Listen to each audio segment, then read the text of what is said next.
Good afternoon, everyone, and welcome to the Watson Institute. My name is Richard Locke. I'm a professor of political science here at Brown and currently serve as the director of the Watson Institute.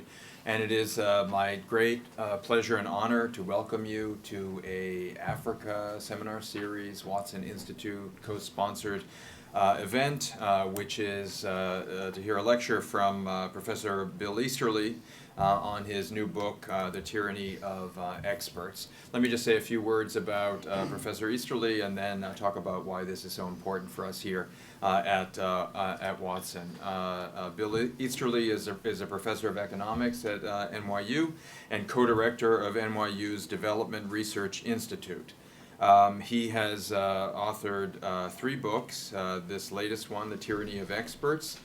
Before then, The White Man's Burden, Why the West's Efforts to Aid the Rest Have Done So Much Harm and So Little Good, which won the Hayek Award from the Manhattan Institute, and his first book, The Elusive Quest for Growth, Economists' Adventures and Misadventures in the Tropics.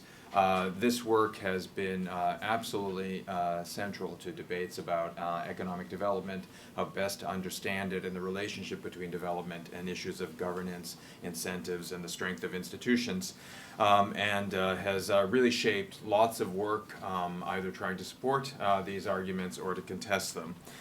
In addition to these 3 books, Bill Easterly has published over 60 peer-reviewed articles, and many other columns, op-eds, etc. He's ranks among the top 100 economists cited worldwide.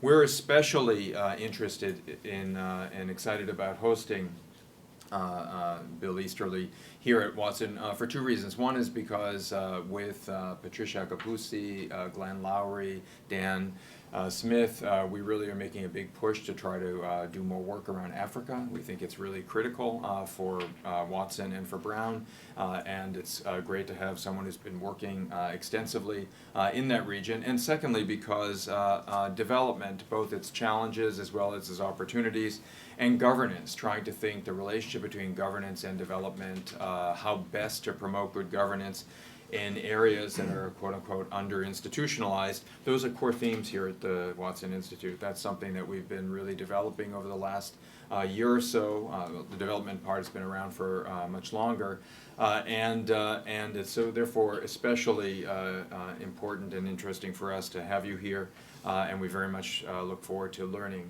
from you today. So thanks for taking the time to come up to Providence. Please join me in welcoming Bill Easterly.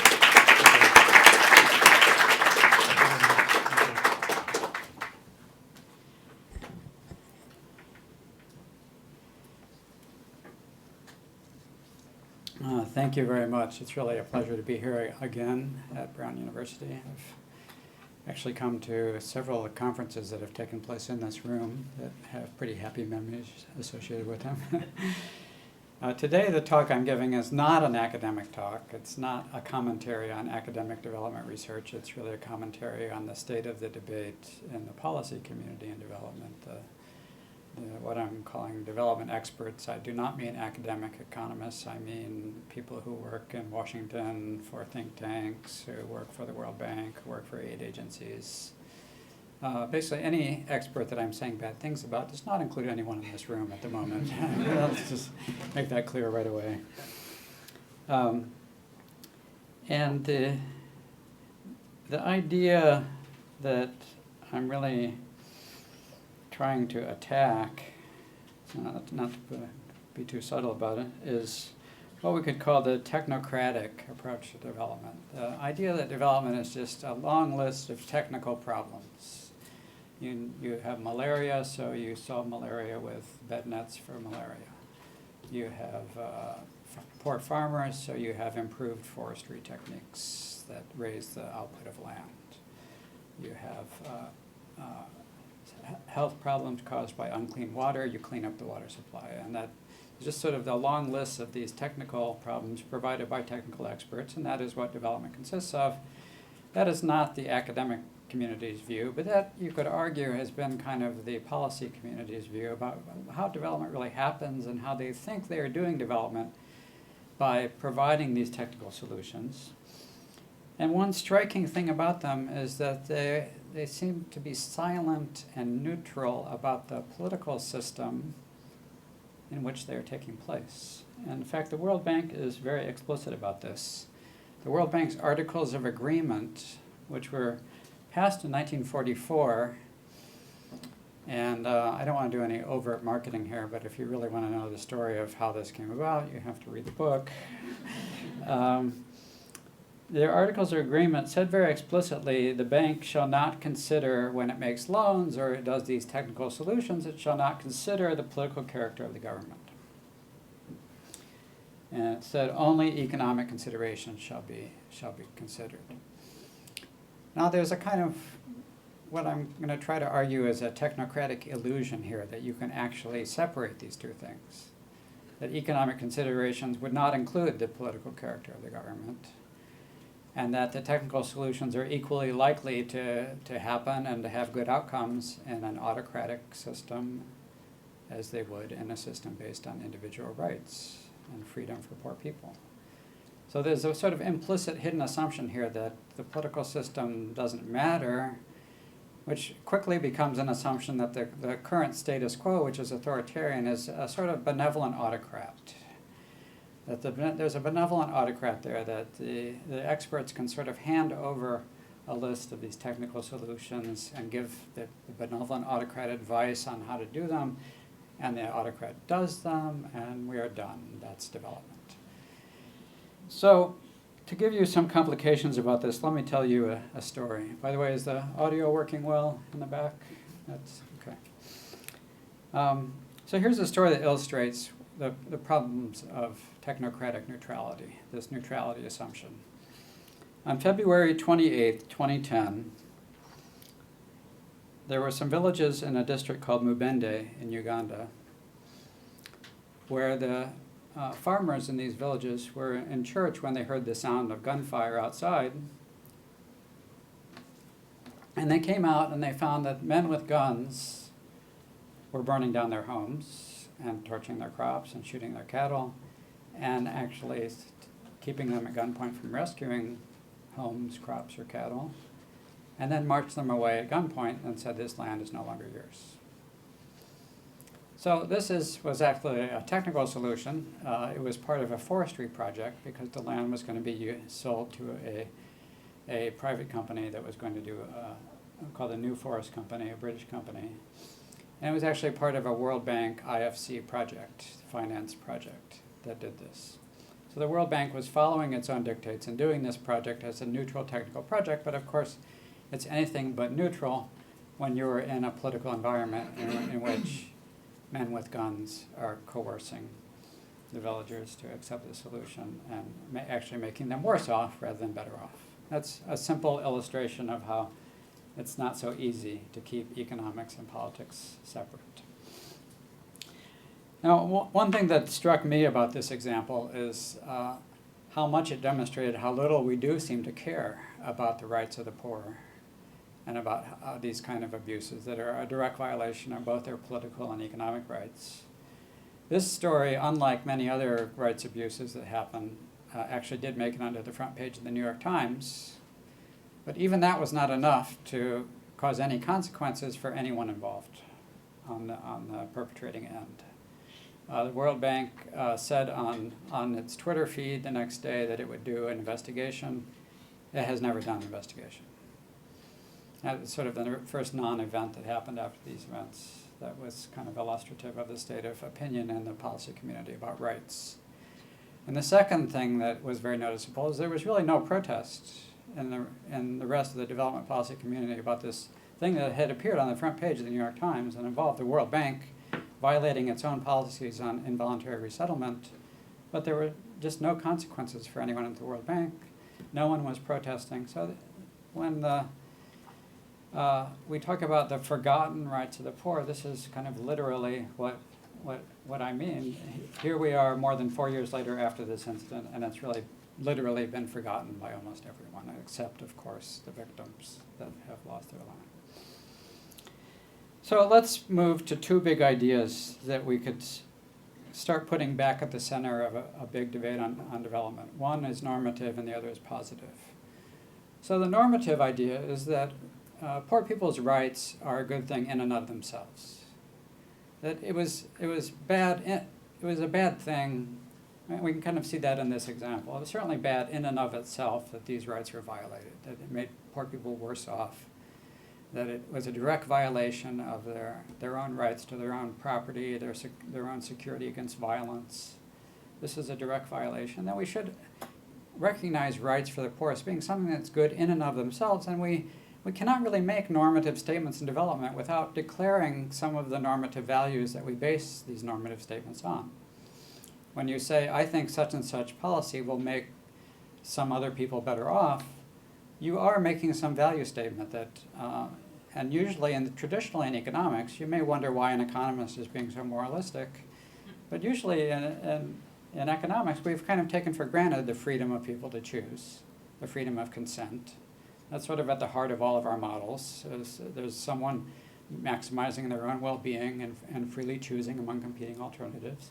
And once you take away rights and you introduce coercion into the equation, then we enter into a world in which we are no longer clear how we can make normative recommendations. Because when we say this technical thing should be done, if it's done violating rights, it could be very bad. If it's done respecting rights, it could be good. And so we have to make clear that rights are a good thing in and of themselves to make normative recommendations. That's a sort of common sense point, but it's very much lost in the development debate. And then the second big question is not a normative question. And by the way, even the normative statement claim that I'm making, I'm not going to try to claim that that is sort of rigging the argument in some way to automatically win the debate for rights being supreme above everything else. Because, of course, there are other competing things that are also morally good in and of themselves that are competing with rights. And so it's not, to recognize rights as a good thing in and of themselves does not kind of rig the debate automatically to come out one way or the other. Just giving them an importance that they currently do not have seems like a good thing. But the second question is purely positive and descriptive. Do people's political and economic rights actually make development more likely?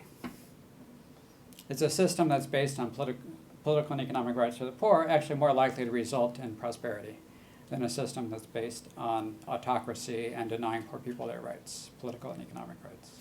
So this is a purely descriptive debate. And what I want to talk about is I think this debate in the policy community has really been biased in favor of the authoritarian side and against the right side. So let me give you 3 ways in which I think this debate has been biased. First of all, there is this strange tradition that has existed since the beginning of the modern practice of development. When in the 1950s, the world was sort of divided into first world and third world, there was the idea that the first world were not appropriate role models for third world development, and that the only possible role models for third world development were other third world countries. And that has kind of remained the state of play in the policy community. It's not the state of play in the academic community where people want as large a sample as possible, but it is the state of play in the policy community that we really want only other kind of developing country examples as success for how to succeed at development. Now, when you think of this as a way to process the total body of evidence that we have on development, it seems like a very strange exclusion to exclude the third world, the first world from a discussion of the third world. I'm sorry to keep using these antiquated terms, but they're very clear and convenient, unlike the muddier modern terms. So basically we're saying we want to know how to succeed at development. The first world is defined as those who have already succeeded at development. So our operating use of the evidence is we're in studying how to succeed at development, we're going to exclude anyone who has actually succeeded at development. I don't think I said that clearly enough. In processing the evidence on how to succeed at development, we're going to exclude all the cases that have succeeded at development.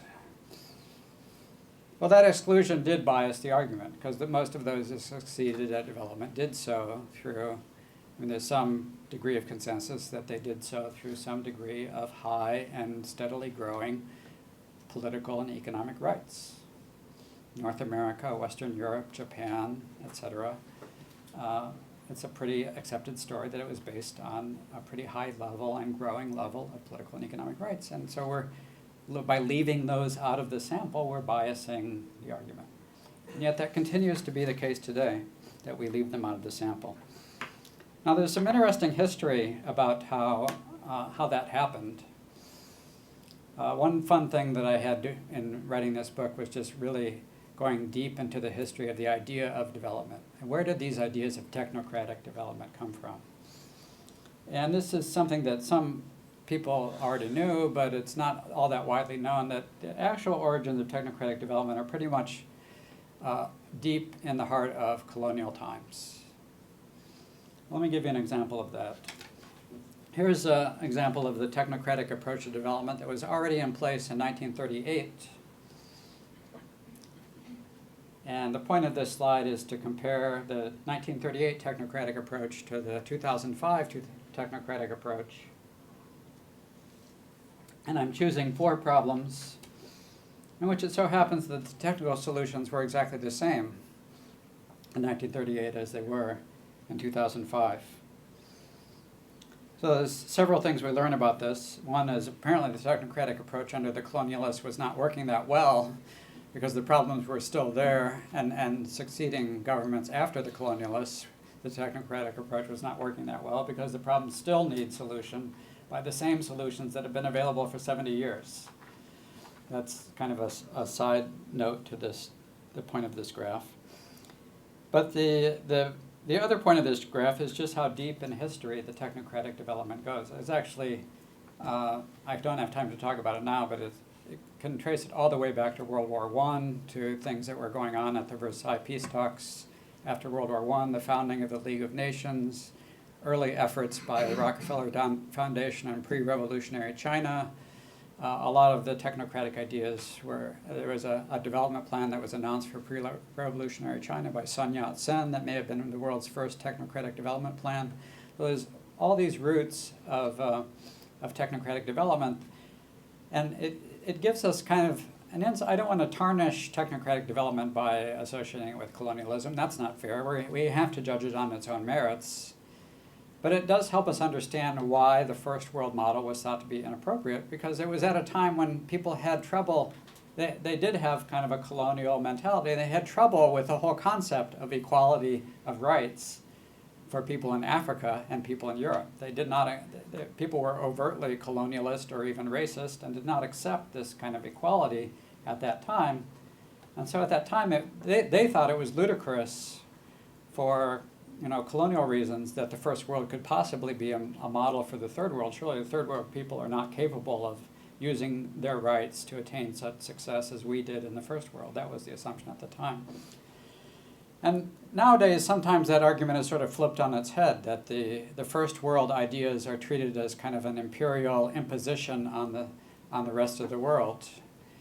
And so you could look at it either from the point of view of the colonialist or the kind of post-colonialists who protest the imposition of first world ideas on the third world. Or you could choose another option, which is the one I prefer, which is just forget all of this stuff. Why don't we just assume everyone is the same and the same ideas apply everywhere? And that the same rights that worked for people in the first world will work for people in the third world, regardless of our approach.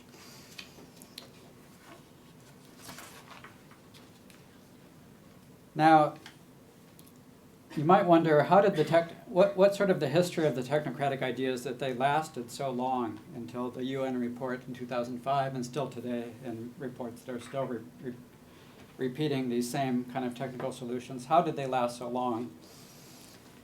And I think there is a sort of political economy of development ideas that could give some insights here. Again, without automatically tarnishing the technocratic ideas being bad in and of itself, but just understanding how it has been so appealing for so long.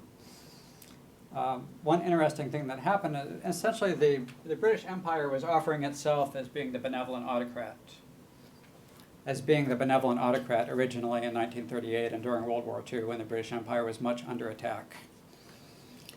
And at that time, they didn't expect colonialism to collapse so soon. They didn't know what we know now, that it would collapse so soon afterwards. They expected it, and we can quote statements to this effect, at that time to last for generations. But then it did collapse, and then what happened next is a new set of autocrats came along, and which were the post-independence rulers of, say, Africa. And they also liked this idea of the benevolent autocrat. So even though they were anti-colonialists and anti-racist, they also liked the idea of benevolent. This is a great justification for my autocratic rule if I'm a new ruler of an independent African nation, that I'm a benevolent autocrat implementing technocratic solutions to development. And then the Cold War came along, and the US wanted autocratic allies during the Cold War. And so the technocratic ideas also appealed to US foreign policy makers, that we can kind of both achieve two different goals with autocratic allies. On one hand, the autocrats are going to be implementing technocratic development solutions, and on the other hand, their autocrats make much better allies than Democrats do in the Cold War, and they're going to be our reliable allies for national security reasons. And this alliance is still very much alive today.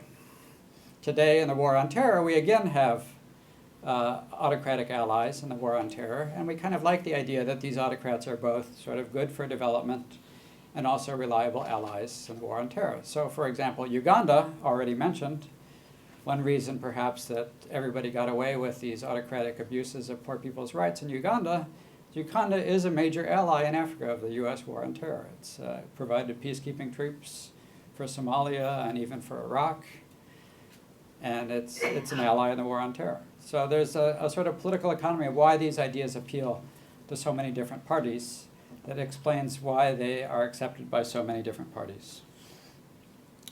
And then I'm going to talk a little bit later why the humanitarian lobby accepted this sort of technocratic ideal. That will be the last bias that I talk about.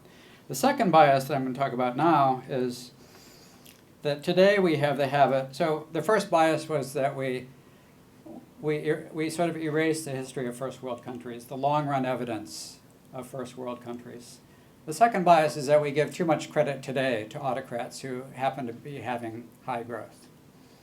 Let me give you an example of this. So Ethiopia, in the last several years, about 7, 8, 9 years, has had relatively high growth.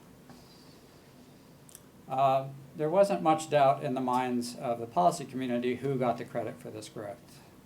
Somebody named Bill Gates said that the Ethiopian autocrat named Meles Zenawi has, quote, made real progress in helping the people of Ethiopia. USAID celebrated how Meles Zenawi has made, quote, tremendous progress transforming its economy and society. World Bank President Jim Kim, just so I make an enemy in every possible camp here. World Bank President Jim Kim celebrated what he called Ethiopia's transformational change, which he attributed to what he called a stable, that was his word, his characterization of the political character of Meles Zenawi, as a stable government that takes a long-term perspective. So there's a couple of things where we're kind of selectively using evidence here. One is we're disregarding some other evidence that Meles Zenawi was not so benevolent. Meles Zenawi had also done lots of violations of the political and economic rights of Ethiopians. He had had his security forces kill peaceful demonstrators in the streets after rigged elections in 2005. He had been caught manipulating famine relief in 2010 by Human Rights Watch to go only to his own supporters and deny it to the opposition. He had implemented in 2012 yet another involuntary resettlement scheme that the World Bank financed called villagization, which took farmers' lands away from them and then moved them into government model villages that were anything but model villages, that were lacking in basic services, where the farmers were actually worse off. So you're overlooking sort of direct evidence that this guy is not so benevolent. You're attributing a high growth rate. And then in other ways, we're sort of selectively using this evidence to kind of attribute high growth to an autocrat. For one thing, USAID actually let slip in one of their reports that another factor in Ethiopia's high growth during this period was simply recovery from a bad drought at the beginning of the period. You know, when you have a nice trough, that makes the recovery from the trough look very steep. So they've sort of been selectively choosing the time period with which to praise Meles Zenawi. Meles Zenawi had actually been in power since 1991, so why were you actually only using this recent period? And the other way in which we're being selective is we're failing to mention all the other autocrats that have disastrous growth. So we're somewhat aware of them, but we seem to give a lot more publicity to the autocrats that have high growth than we do to the autocrats that have negative growth. The general stylized facts is that autocracy on average has somewhat lower growth than democracy. It may or may not be statistically significant, but again, that's has to be weighed in the balance with the other evidence that in levels, certainly autocracy doesn't look so good compared to democracy. And the other thing is just that autocracy has high variance. So you can pick out some examples of very high growth rates with autocracy, but there will be other corresponding examples of disastrous growth rates with autocracy. One other thing that's sort of complementary to this that it so happens there was an article about this in Slate today, is that these attitudes towards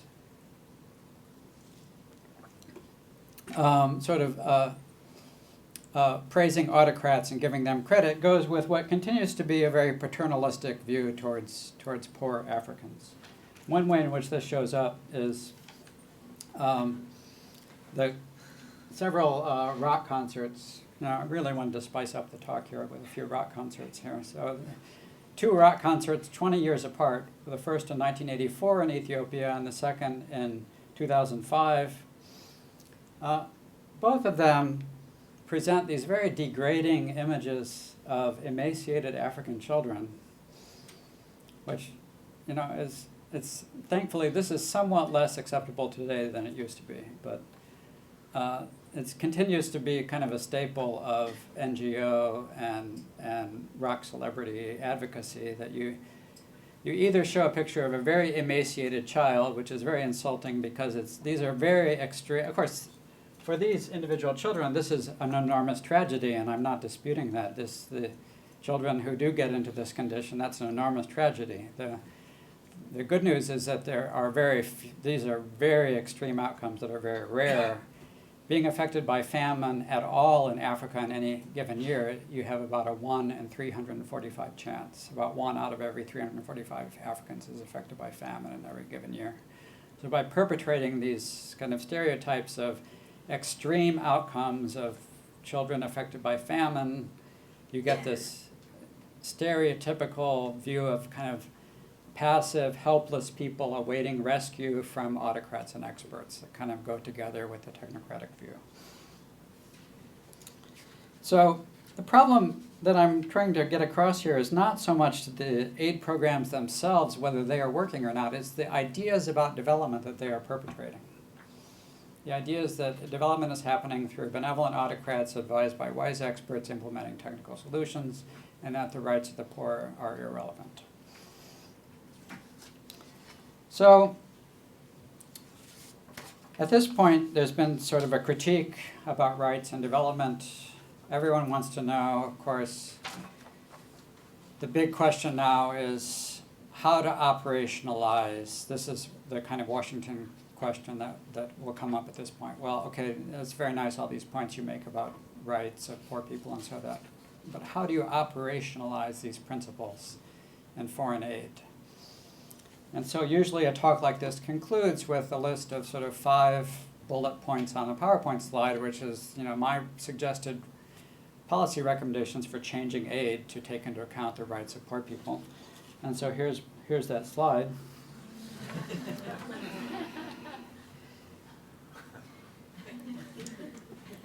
So I have to confess something that's really unacceptable. It's like the worst thing you can do in the aid world. I have no aid policy recommendations. I'm not going to talk about how you should change aid. This talk is not about fixing foreign aid. How could that possibly be acceptable? Well, one way in which it could be acceptable is that, first of all, let's recognize that aid is actually a very small part of what is going on in development. Aid is a very small flow relative to the total size of developing countries. One mnemonic that has proven very popular in my undergraduate and master's classes on Africa is the total size of all developing countries' economy. If you think of that, if you convert that into feet and inches, if you think of that as a 6-foot-tall adult, then aid is 1/3 of an inch. Compared to a 6-foot-tall adult developing economy, aid is 1/3 of an inch. So why are we obsessing so much with policy recommendations on how to fix the 1/3 of an inch when we're having this big debate about democracy and rights versus autocracy on how the big development thing is happening or not happening? Why are we obsessing about that? And this actually leads to what I think is the third bias that the aid community has about, that is implicitly an authoritarian bias, in which they actually say, well, and I sort of sympathize with them in this, they have a lot of difficulty figuring out how to take rights into account. They have a lot of difficulty figuring out what they're going to do in a country that has an autocratic government. And so they choose to censor themselves in the way that I showed you at the beginning. The World Bank censors itself. The World Bank has actually, I think the World Bank actually is over-interpreting its own articles, that they interpret their own articles that we can never even talk about democracy. We're never allowed to even talk about democracy at all. So I already picked on the current World Bank president, Jim Kim. Let me pick on the previous one, who just left office not that long ago, was in office for 5 years, Mr. Zellick. While he was in office, I was running a blog called Aid Watch, and somehow at some point we got in the business of figuring out that he had never ever used the word democracy in any of his speeches. We were able to search all of his speeches. He never ever used the word democracy. Even when he was gave a major speech on the Arab Democratic Spring, he managed to do so without using the word democratic. And just to verify this, I contacted the World Bank's head of media relations and said, I've noticed that Mr. Zellick never uses the word democracy. Can you just verify that that's kind of like a policy not to use the word democracy? So yeah, of course it's a policy. Haven't you read the Articles of Agreement? Go back to, Article 4. Let me read them to you again. He said, haven't you read Article 4, Section 10? That we're not allowed to talk about democracy. It doesn't actually say that here in this article, that you're not allowed to talk about democracy. But the way in which this sort of self-censorship about democracy is biasing the debate is these guys are major players in the big debates on development. So they're one of the loudest voices in the room on development.